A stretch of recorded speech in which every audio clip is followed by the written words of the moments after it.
Hello and welcome to our State of Affairs portion of the program, where we're very pleased to be joined by Miss Sonja Prinz and Ben Njogu.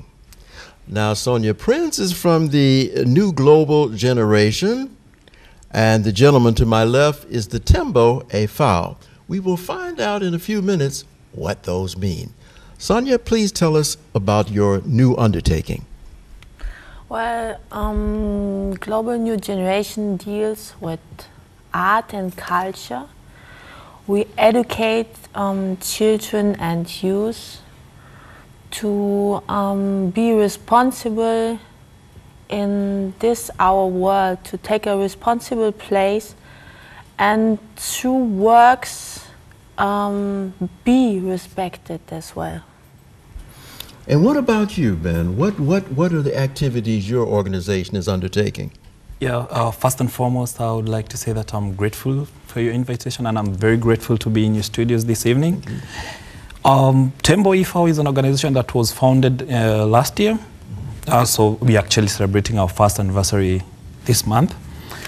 And our main mission is to encourage to encourage the spirit of solidarity between Kenyans and Germans, and also to promote the Kenyan culture through social and cultural academic activities, and also popularizing the Kenyan community in Germany actually, and also across the borders in Europe, generally to say. But we are actually based currently in Berlin only. We have not started moving to other parts of Germany. And also we are providing a quality consultancy for newcomers, the people who are actually migrating to Europe, to enable actually them integrate properly. And we are doing that through offering of language courses. We also provide try to teach the people about the basic laws in Germany, and also how they can integrate education-wise through the academic activities. Thank you. What are the interests when you talk about bringing a closer relationship between Kenya and Germany?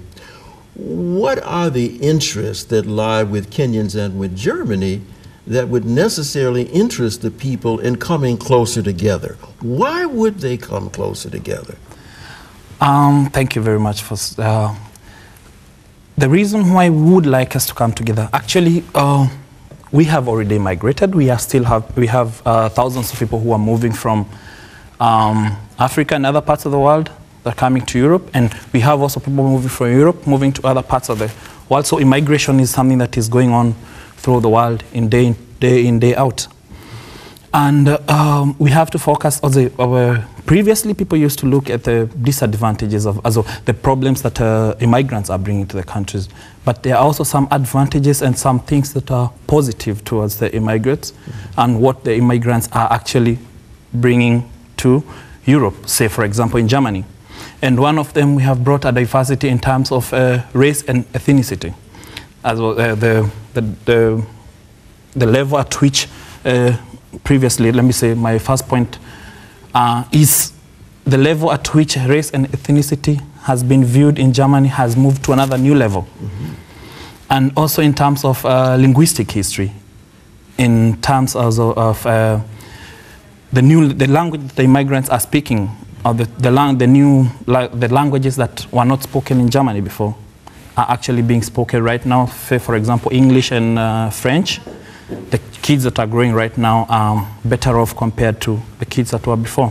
And also in terms of religion diversity, religious-wise, I would say that previously, Germany itself as a country has a rich history of religious, in terms of that previously in history, during the colonization times, during the era of colonization, they actually brought religion to Africa. But on the other hand, now it's actually say for example, us the Africans, we're actually bringing back again the religion back to Europe. Take for example, when you go to around the churches here, there are so many churches in Berlin, and most of these German churches are empty. You will find it funny, but they are mushrooming every day African churches around, and they are all full to capacity. That's another something different that was not viewed before. Globalization is happening here and between Germany and Kenya and all around the world. How does the undertaking that you're engaged with, Sonja, how does that fit into what he's discussing? How does what you're doing establish better understanding and cooperation between Europe, Germany, and other parts of the world? Well, when we don't know, we have a lot of misunderstandings. So that is the reason why we are trying to show the people very clearly what is this other culture about, what languages are they speaking, what kind of rituals they are doing, what kinds of songs their children are learning. So we teach them, our children, and especially as well the children that are merged already. So not only that we teach the children, we record it, so they will never forget what they have been learning. During every year they learn about 3 or 4, sometimes 5 or 6 languages to say hello and goodbye, the basics. So while recording and moving on stage, it becomes a very exciting experience for the children. So they don't forget it. Whenever they listen to this CD again, they will remember, that is for sure. So to take it to a next level now, it's not only that we want to give the children the chance to see more culture, we want as well our society give a chance to deal with those different cultures in a positive way. So that's why we're moving on stage. And that's why then the parents and the grandparents of the children start to talk about those Christmas presents the children are giving. They start to talk with their teachers in the schools where we're putting them on stage. So I think in this way we are giving our positive part to it. With what both of you are doing, how is this information or these constructive activities, how is information about these activities conveyed to other countries? And also within Germany itself, how do people find out about what it is you're doing and what your aspirations are? Ben, we can start with you. Okay, thank you. Like for my organization, the Tembo e.V., first of all, we have created a website which is open for everybody, and we are trying as much as possible to put as much information as we can there, and everybody is free to come and access our website and see all the information that regarding to what we are doing. And secondly, we are collaborating with organizations like Sonja's organization, which is doing some musical stuff and all that. So our information, what we need to say, we're putting it in music or something like that, which is again played and sung and heard all over. When the children are taught on that, when there's something I want to say, there's something I want to, my message that I want to put across, I come and share my idea with, for example, with Sonja. And Sonja now try to fix it a musical way. And when she teaches the children down there, the children will go to school, they will talk about it, and the other children will hear it. So the information is actually moving fast, I believe. And how does your organization convey your information both here in Germany and Europe and in other parts of the world? How do you share your vision and your activities with more and more people? So well, we are on the internet as well, sure. We are on the websites, we are on Facebook, we go through all the social networks. As well, we pass in places like yours. So we hope to reach a lot of people as well. We will do the same things in Kenya as well. Our musicals are written in a way that you can understand them as well when you speak. For example, this year it is more based on English language, as is, the topic is Kenya. So even when you don't speak German, you will understand the story. So it's a very interesting exchange as well for the children in Kenya, as we have the Global New Generation Association in Kenya as well. And the children in Kenya now are charged to find out about the German culture. So we have to learn as Germans our own culture again. to see in which ways our history and our cultures are like this. The children find out through time that we are not so very much different than we are maybe taught by some not so positive people.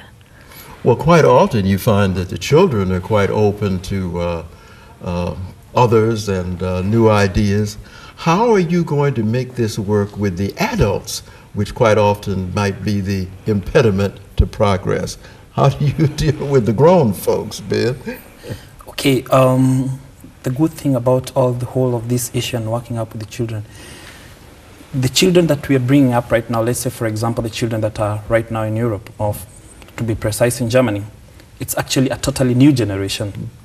In that the intermarriages has brought a generation that refuses to be identified with a monoculture or a monorace. Therefore, they become it's a multi-race generation. And being a multi-race generation, that means this, the issue of race is actually left out in the new generation. And because it has been, the issue of race has actually been a very big challenge to progress in the past. But the kids, the small children that we are bringing up right now, are in a very, very good position to portray this in and to put the message across also to the adults in a way that it's more of a thing that you would love to hear as before, when we had that barrier of race and all that. Right now it moves on to something that we are now trying to implement it now with the older people and the older generation. Although it's really tough to change the older generation, but let us focus our minds on the future generation, which is more important. We're already cutting away for the future generation. And I do believe that our main focus will be onto this generation. Let's put all our eyes into the new generation that's coming up. For the older generation, I would say that it's sorry that it has to be to pass on like that, but we'll try where we can. We are actually trying where we can, but it's really difficult to do that. So then the issue is not so much the color of one's skin, but what the person, he or she or they, can contribute to wherever they're living. Yeah, the reason why I'm coming up with the issue of color is because it has actually been a hindrance. We've always had what we call the second-class generation, the second-class citizenship, whereby in an area, let's say for example in Berlin, there are some people who are classified as first-class citizens, and we have the second-class citizen, and also the third-class citizens. And in case there are any resources, let's say for example there are any, the government policies are being implemented into the community, it has been the first-class citizens are actually the first citizens that get the benefit of the policies and the benefit of the government help that is coming. These classes, these first class and second class citizens, are actually, the truth is that they're being divided by color. Believe me, you. And that's why I bring to this point of race. It comes again. And I do believe that if we scrap that off, then it will be very easy to move on. Yeah. Sonja, tell me, what are your plans for the future? What's next for your organization? Well, I want to let the children move and see the world. Okay. So that they are aware of all this. It's so easy to have ideas in their head, and it's so easy to go out, these people, they are like this, these people are like that. But if you come to the country, you see a very different type of people, because one is in a country and one is somewhere else. This person behaves differently because the circumstances are differently. So I want the children to be able to move and see. I would love to make our children from Berlin go to Nairobi and see the reality of Africa. I would love to make our children from Nairobi come to Berlin and see the truth of Europe. That is my next plan. Well, Ben and Sonja, thank you very much for joining us here on the Collegium.